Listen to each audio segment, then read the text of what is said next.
Howdy lovelies, how are you all doing? Welcome back to Wawa Crafting, where we learn, grow and craft together. In today's session, we are going to continue with some packaging material, and I'm going to show you my age-old favorite of punching circles. I love incorporating those in different craft projects. So let's jump right into it.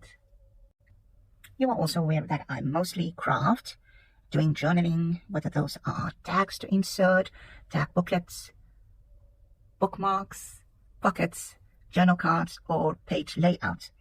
Now, sometimes I also make cards, and I do a bit of mixed media also on canvases. And every so often, maybe once in a blue moon, I would want to do some painting. So that's just a little bit. But you know that when I do journaling, it's mostly vintage, whether that's steampunk or true vintage, or it goes completely bold and bright.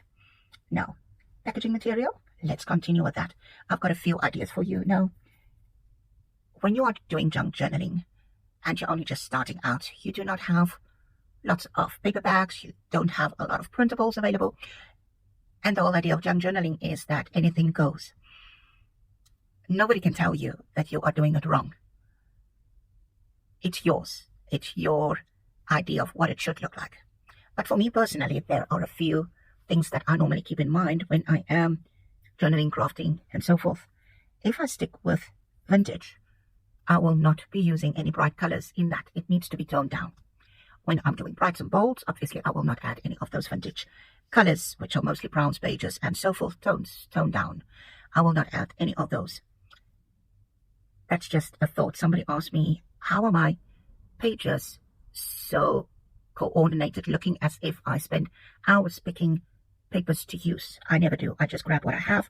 Browns, I keep my scraps, the pattern paper, brights, bolds, pastels in one box, and then the white strips separate, because those I normally do some sentiment stamping on, and then the vintage box where I put the browns pages in.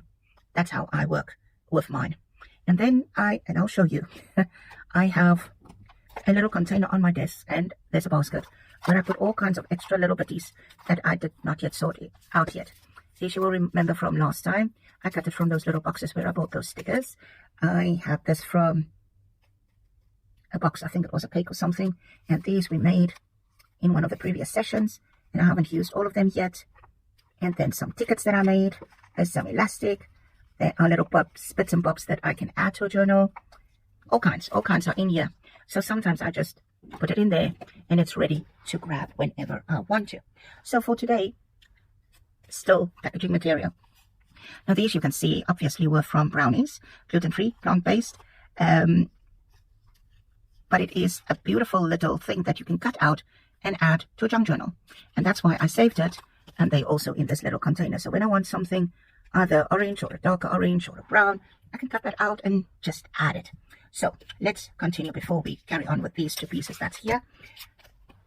I told you I save my packaging material, and the reason for that is you can punch out little cardstock pieces that you can use. Circles, my favorite thing to punch. I always turn my punch around so that I can see. There's a little bit, yes, it's got a bit of a gloss to it. You can add some Mod Podge, some normal craft glue onto it, let it dry, and it will take that bit of shine away. Once you cover it, you will hardly not see that, so it's not a bother. My punches are playing up. These little ones, I can maybe punch something out of there. There will be something like a letter on it, won't bother. We can use that. So I make use what I can from here. Maybe another one here at the bottom. Let's see where it will fit in there.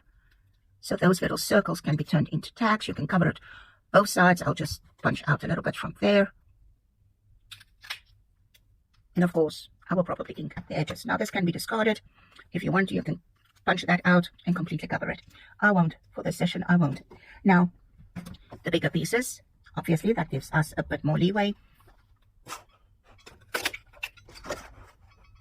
You can punch whatever you want from there.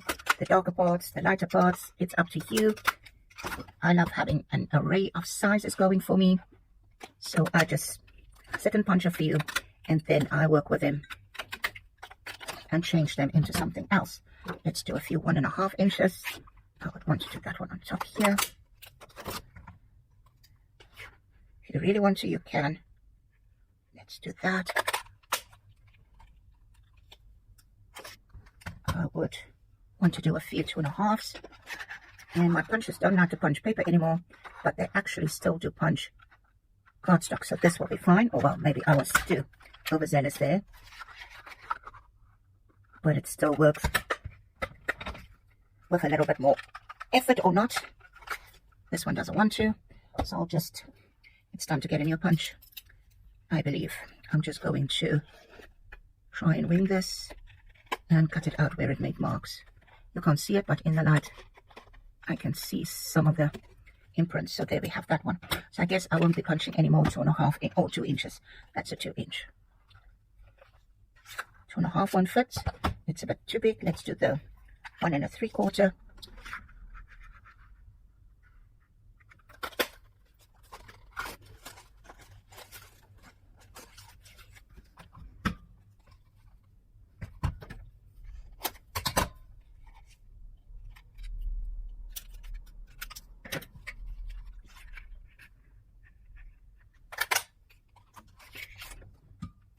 And then maybe a 1 1/4 will go. Barely made it. And maybe there. 1. There we go. Tiny one maybe from the middle there. Maybe a few that we can add. And I'll show you in the next video what we do with those.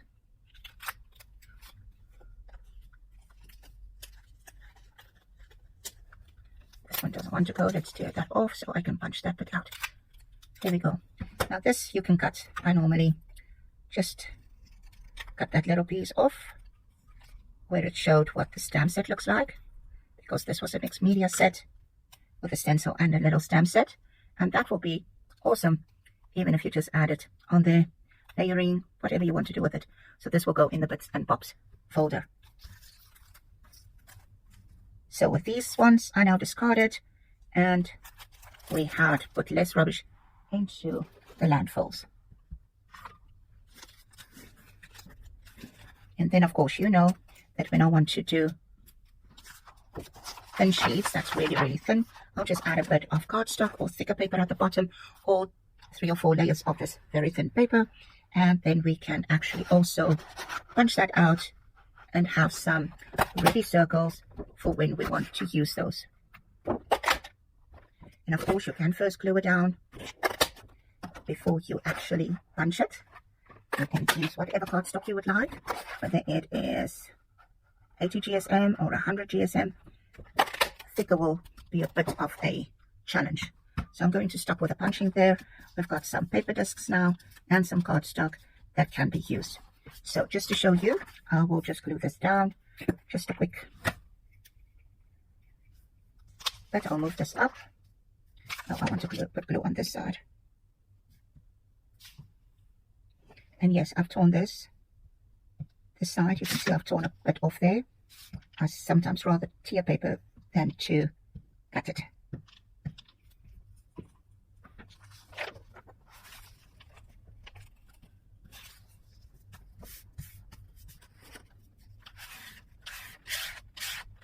Just burnish it so that it can actually glue down well. Closing the glue. As you know where I am, it actually dries out exceptionally fast.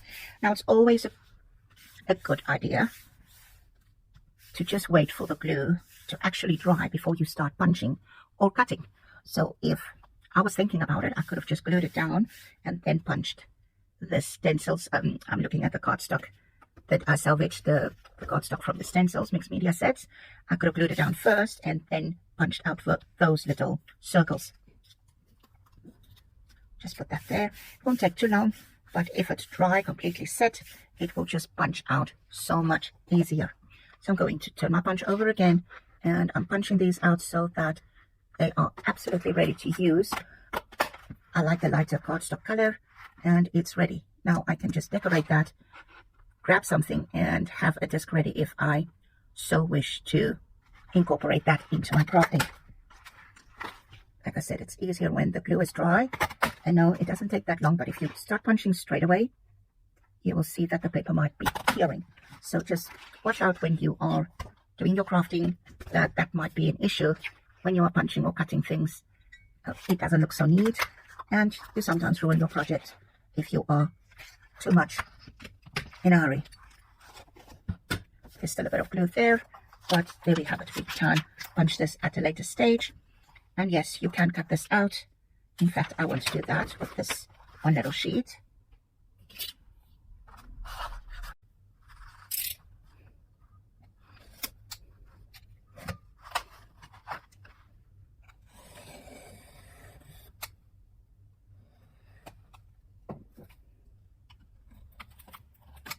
My craft knife is becoming blunt.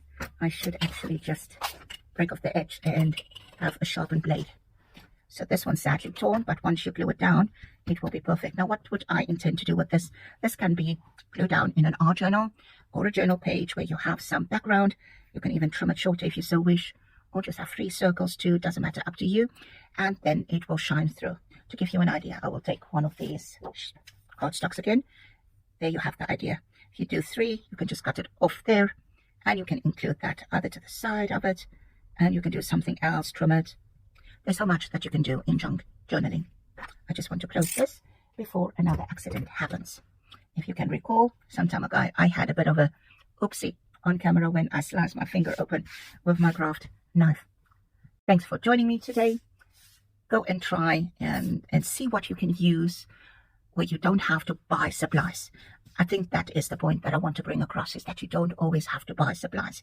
Yes, I have used circle punches. I had been doing paper crafts for quite a few years, and you do acquire tools as you go along. You don't have to have the tools. Simple old story of taking a circular object, tracing it, and you cut it out by hand. Yes, it is a bit more time consuming, but you don't have to have the tools. If you want to see more content like this, give me a thumbs up, and as always, I'll appreciate it if you subscribe to my channel too. If you haven't done so yet, please hit that notification bell so that you can be notified whenever I upload new content. See you back soon. Goodbye.